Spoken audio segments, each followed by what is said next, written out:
P ദിവ്യയെ അനുകൂലിച്ചും നവീൻ ബാബുവിനെ വിമർശിച്ചും പത്തനംതിട്ടയിലെ CPM നേതാവ്. നവീൻ ബാബു ജീവനൊടുക്കിയത് കുറ്റബോധം കൊണ്ടെന്ന് CPM പത്തനംതിട്ട ജില്ലാ സെക്രട്ടേറിയറ്റ് അംഗം PB ഹർഷകുമാർ.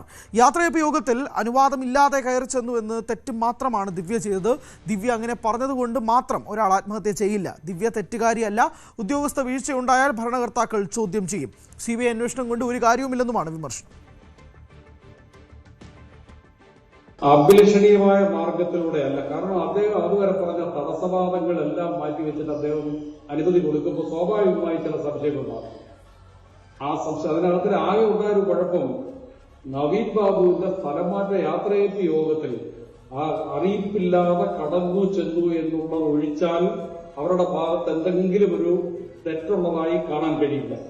അപ്പോ അത്തരത്തിലൊരു കാര്യത്തിൽ അവര് ആ വിളിക്കാതെ അവിടെ കയറി ചെന്നു എന്നുള്ളൊരു തെറ്റ് മാത്രമാണ് അവരുടെ ഭാഗത്തുള്ളത്. അല്ലാതെ ഏതെങ്കിലും ഒരാൾ പറഞ്ഞാൽ ഉടനെ ചാടി അങ്ങ് ആത്മഹത്യ ചെയ്ത ആളാണെങ്കിൽ ഈ രാജ്യത്ത് ആർക്കും ആരോടൊന്നും പറയാൻ കഴിയില്ലല്ലോ. ഭരണകർത്താക്കൾക്ക് ഏതെങ്കിലും ഉദ്യോഗസ്ഥരെ വിളിച്ച് നിർദ്ദേശം കൊടുക്കാൻ കഴിയുമോ? ഏതെങ്കിലും ഉദ്യോഗസ്ഥരെ തെറ്റ് ചെയ്താൽ ശാസിക്കാൻ കഴിയുമോ? ഒന്നും കഴിയില്ല. അപ്പോ മാനസികമായി ചില കാര്യങ്ങളെ താങ്ങാൻ കഴിവില്ലാത്ത ഒരാള് അയാളുടെ മാനസിക ദൗർബല്യം കൊണ്ട് അയാൾ ആത്മഹത്യ ചെയ്തതിന് PB ദിവ്യയെ എങ്ങനെ കുറ്റം പറയാൻ പറ്റും? അതാണ് ഇപ്പൊ ഇവിടെ നടന്നു.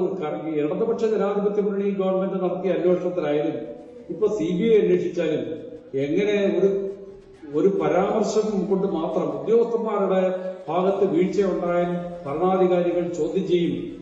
ആ ചോദ്യം ചെയ്യുന്നത് ഇന്നും ഇന്നലെയല്ല, അത് പണ്ട് മുതലേ തന്നെ ഉണ്ടായിട്ടുണ്ട്. ഇപ്പോഴും ചെയ്യില്ലേ?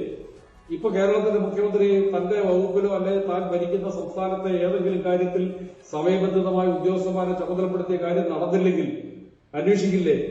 അന്വേഷിച്ച് കാര്യങ്ങൾ തൃപ്തികരമല്ലെങ്കിൽ ശാസിച്ച് സംസാരിക്കാറില്ലേ? ഇതൊക്കെ നമ്മുടെ രാജ്യത്തെ സിവിൽ സർവീസിന്റെ ഭാഗമാണ്. അതിനപ്പുറത്ത് എന്ത് തെറ്റാണ് ദിവ്യ ചെയ്തത്? കൂടുതൽ വാർത്തകൾക്ക് News 18 Keralam YouTube channel subscribe ചെയ്യുക.